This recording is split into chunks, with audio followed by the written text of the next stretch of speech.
Hey, what's up guys? So I thought it was definitely time that I started my breakdown videos because I've had quite a few requests now about particular cars.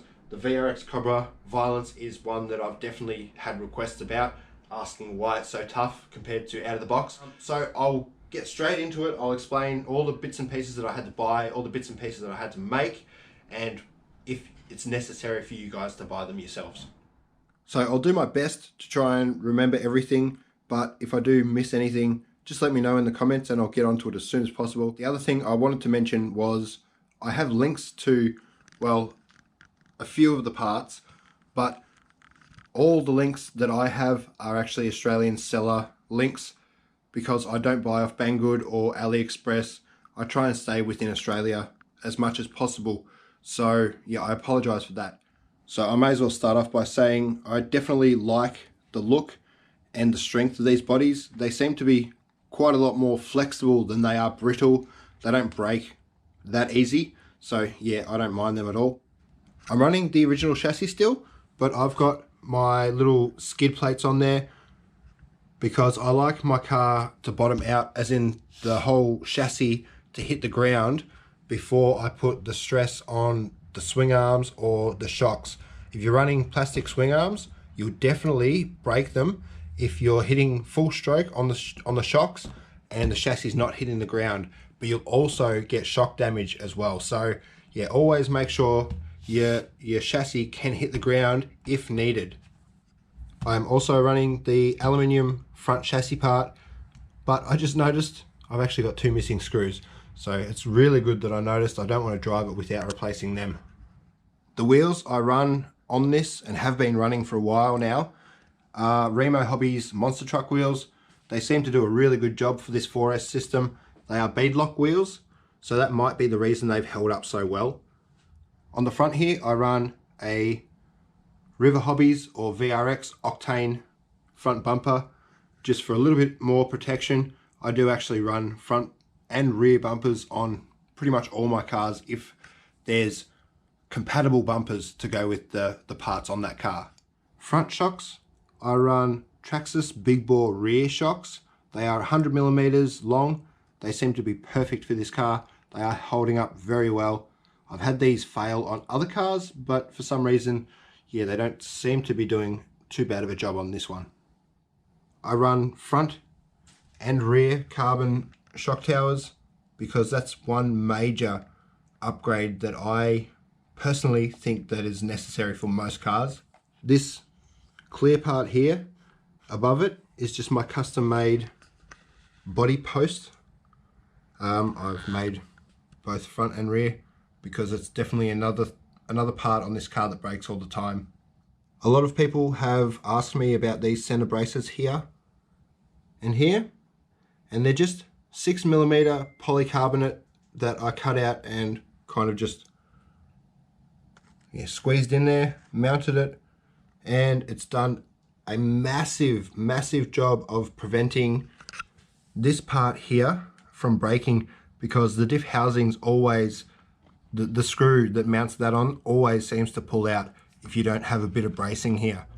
The shocks I went for the rear are these GPM 110mm big bore shocks, and if you have a look at the shafts there, they're actually 5mm shafts. So for this car it is overkill, but in my personal opinion it's definitely not overkill. The thicker you can get your shock shafts, the better. You will definitely notice the aluminium swing arms. That was one part that I was quite hesitant to buy because I've had problems in the past with other cars and aluminium swing arms just breaking hinge pin braces and hinge pin mounts, and chassis sometimes, you know, all sorts of stuff can go wrong when you start adding aluminium. But they seem to be good. These VRX cars have actually got aluminium hinge pin mounts, so I thought, well, for that reason I'll give them a go, and yeah, definitely a benefit. They've definitely held up much better, and I haven't found anything else break as of yet. In my opinion, one of the most essential upgrades you can get for a car is an Aluminium C-Hub. These have prevented so much damage to the outer carrier and also breaking the C-Hub itself, because the plastic ones are extremely weak and they don't last very long at all. Another very important upgrade in my opinion is the aluminium rear carrier. Yeah, I don't like replacing these all the time, and the plastic ones are extremely weak.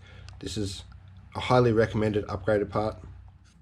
The speed control I run in this is a 120 amp eBay blue, I call them, because they're just off eBay and they're blue. And yeah, they do a really good job. They're actually 6-cell rated. I've never run this on a 6-cell. I've just stuck with the 4-cell and they've been perfect. The motor is a 3670 2150 kV. I think these are possibly rated to 6-cell. I'm not 100% sure on that, but I'll chuck a link in the description if I find it. The servo I've been running in this pretty much the whole time I've had it is a Hobbytech YM2763 servo.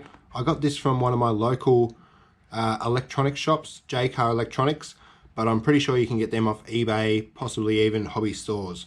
So yeah, they're a good servo. I think they're about 18 kilo Metal Gear servo. Do a really good job.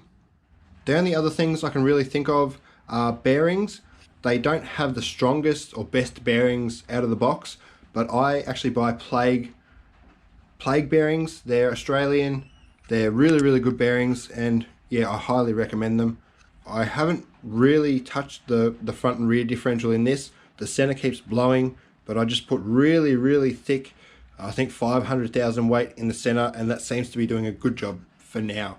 The drive shafts, they're definitely one thing you're gonna need multiple of if you're going as hard as what I do with my cars, because yeah, I've broken a lot of drive shafts now in multiple spots, as in the wheel axle itself, and also rounding off the balls on the actual drive shaft. And the only other thing that I would recommend highly is replacing or putting in lock nuts or some sort of nut on the other side of these tie bars, because yeah, I've lost quite a few of them, and even stripped a few of the holes out on the normal shock towers. So that's one thing to remember as well. So guys, hopefully I got all of that. My GoPro just decided to go into error mode. I have no idea why, but hopefully I explained that good enough so you sort of get a rough idea of what you need to do if you're going to bash this particular car the way I treat this car, because I do really go hard on it. And yeah, it does definitely take a lot of modifying, a lot of upgrading to get it to that point. So I'll leave it there. I don't want to make this video too much longer. It's probably already way too long. So right guys, cheers, catch you in the next video, and as always, stay safe. Thanks for watching. If you enjoyed the video, don't forget, leave a like, subscribe if you want to see more, and feel free to leave any comments or questions down below.